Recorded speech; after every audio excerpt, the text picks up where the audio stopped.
session at almost 4 in the morning. About 24 hours earlier, that bill was at a key moment, and it was stunning. I had to get one of 2 people to vote for this bill, everybody else. And suddenly the opponents came to the table in this committee hearing. I'm so-and-so representing the petrochemical industry. We oppose the bill. I'm so-and-so in charge of the Western States oil industry. We oppose the bill. I'm so-and-so in charge of the electronics industry. We oppose the bill. I'm so-and-so in charge of the manufacturers. We oppose the bill. And by the time that litany was complete, you could see the campaign contributions in the eyes of the people who are going to have to vote on this stuff. It was one of the most potent displays of raw muscle I've seen, and I lost by 1 vote. And I'll tell you, I tell you that story to mention this to you. I'm coming back with another version of this bill, and we're going to keep doing this.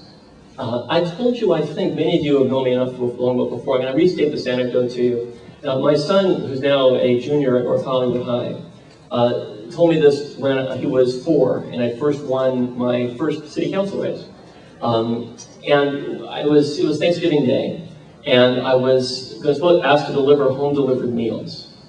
And my kids were 2 and 4, and they weren't too thrilled with the pace of my work as a city councilor. I was out all the time.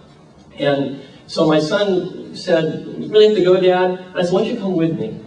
And so he had a Barney bag. Remember Barney, you know, the big purple dinosaur? Goodness knows we had Barney stuff everywhere in our house. He had a Barney bag. And he went to the living room and he dumped out all the pennies in his Barney bag. And he asked me for little cellophane baggies. And I said, "Aaron, what are you doing?"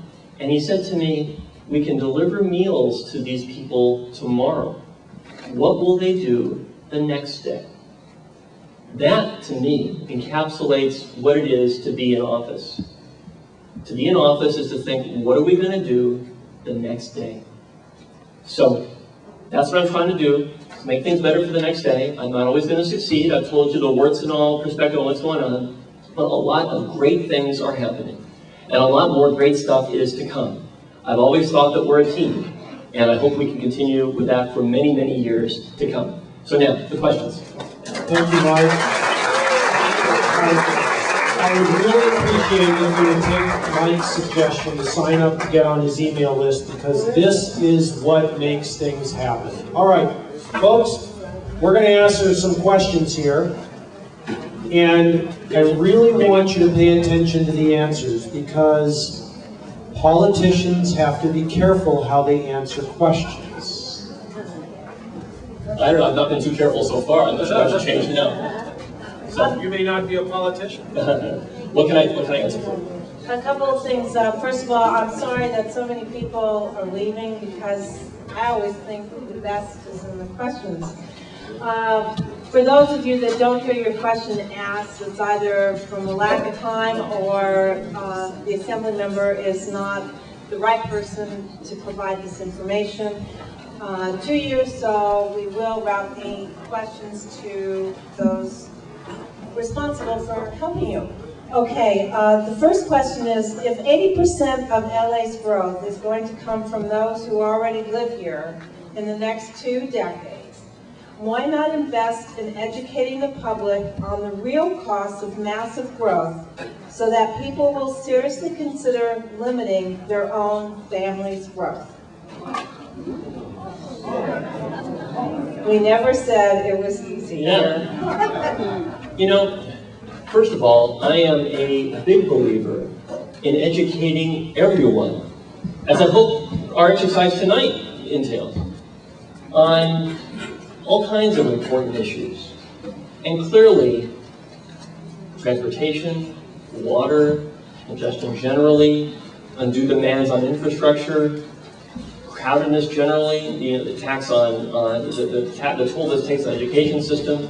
These are all crucial issues. Having said that, and having talked about the importance of really understanding the implications of this growth, you know, ultimately, I think our job as a society is to raise a better generation than we. You know, that's what Tom Brokaw discusses, the greatest generation. Well, you know, I think the greatest generation needs to come. We can't think we've already, you know, my dad's generation can't be the greatest generation, or we're some.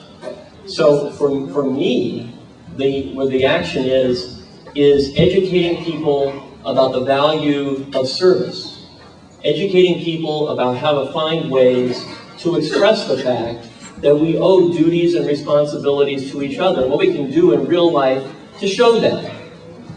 Sure, people gotta know what it takes to have a city work properly. And a lot of people who grow up here go elsewhere. A lot of you came from elsewhere. That's gonna happen, the ebb and flow is gonna happen. So I am not so much a person who says, we have to find people basically don't have families. That's the implication of the question in some ways is, have small families or tell them to leave town, right? Well, no, really, I mean, that's, you know, we can't do that. What we can do is work like heck to take a stand for this city and say, you know, we're not going to let this city fail. And there are a lot of ingredients to that. And that to me, I used the term earlier about making a moral decision. That's an ethical choice. You know, are we going to take that stand or not?